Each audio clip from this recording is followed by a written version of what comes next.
Rated M for mature.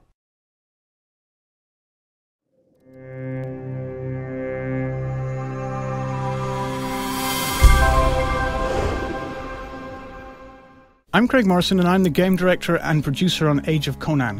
What you're going to see today is a quick tour of the new gameplay area that's opening up in Update 105, and that is Turantia Commons.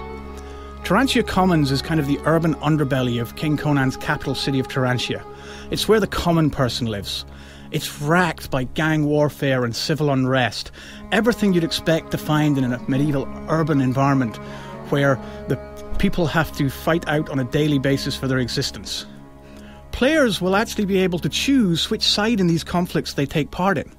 What you see here is a riot that's beginning to form. There is civil unrest in this area, and players will be able to make a dynamic choice in the zone whether they take the side of the rioters or the city guards. There are a series of quests that players can take part in that allow them to choose this side.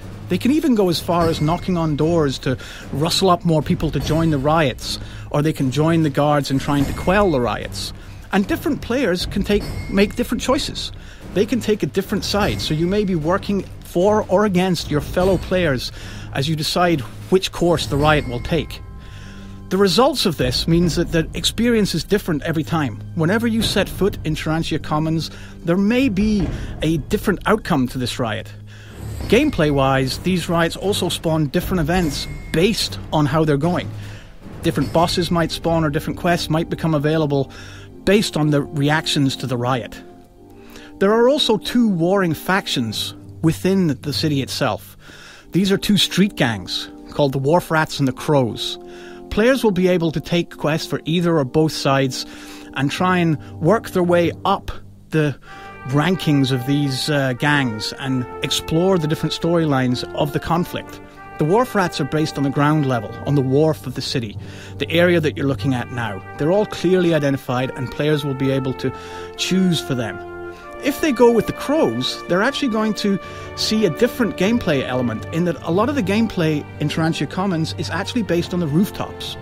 When you design an urban area in an MMO, a lot of the real estate doesn't get used because it's usually at the street level and the buildings are up above the player and inaccessible. What we wanted to do with Turantia Commons is make the rooftops part of the gameplay experience. So many of the quests will take you up onto this majestic view above Turantia Commons where you can take part in quests, either for or against the Crows, whether you're working for or against the rats themselves. So players will be able to explore the rooftops and enjoy these views and be able to play out some very dynamic gameplay in these environments. I think the team have done a really great job in adding a different element to the game with the rooftops. Turantia Commons doesn't end there either. Once you go out past the city walls, you actually end up into effectively what are called, an outskirts of the city. But they're not the kind of suburbia that you might see in a modern city. They're a very dark and foreboding place where there's more factions and more quests for the players to take part in. What you're seeing now is actually a leper colony. Here a plague has inflicted the people, and it's very different gameplay here. There are plague markings on the door, and the people are all obviously affected by some kind of malaise. And what you can see is that the NPCs react to the player's presence. They will try and come towards the player in an almost zombie-like fashion. And the player can actually pick up this disease if they're not careful, and may have to do quests to try and clear themselves from the disease. And as you can see here, the locals will be all too willing to try and follow you and make sure that you get this disease. So it's a place you have to very carefully tread in. Turantia Commons expands far beyond that as well, and next we move towards the other end of the playfield, where you have a large graveyard.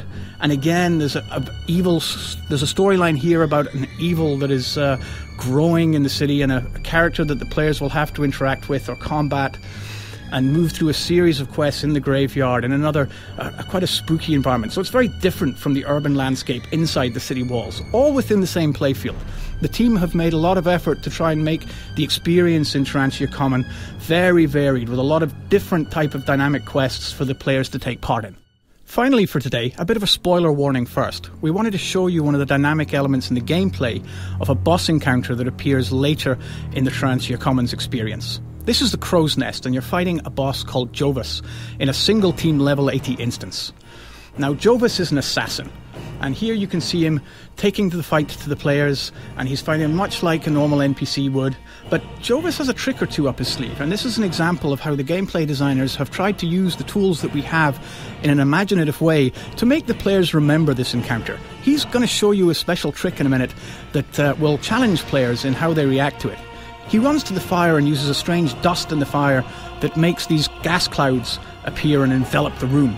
Now what the players must do is grab fireside fans and try and waft the smoke out of the area so that they can continue. You see there someone actually failed to do it so well and got killed by the poison. So other members of the team have to quickly react, grab the fireside fans and try and get rid of the gas. It keeps the players on their toes and makes the encounter a little bit more memorable than just dealing with the boss. Using the environment like this, we're able to make the gameplay experience that little bit more exciting and varied. So players have to come up with the right tactics of how they're going to get rid of this gas and still handle the boss at the same time. I think the players will have a lot of fun trying to figure this one out and see what the best tactics there are and how they handle this boss. So there you have some insight into what makes Tarantia Commons fun and exciting for the players. I hope you'll all get to experience it when you come and check out the new game update for Age of Conan. Thank you for watching.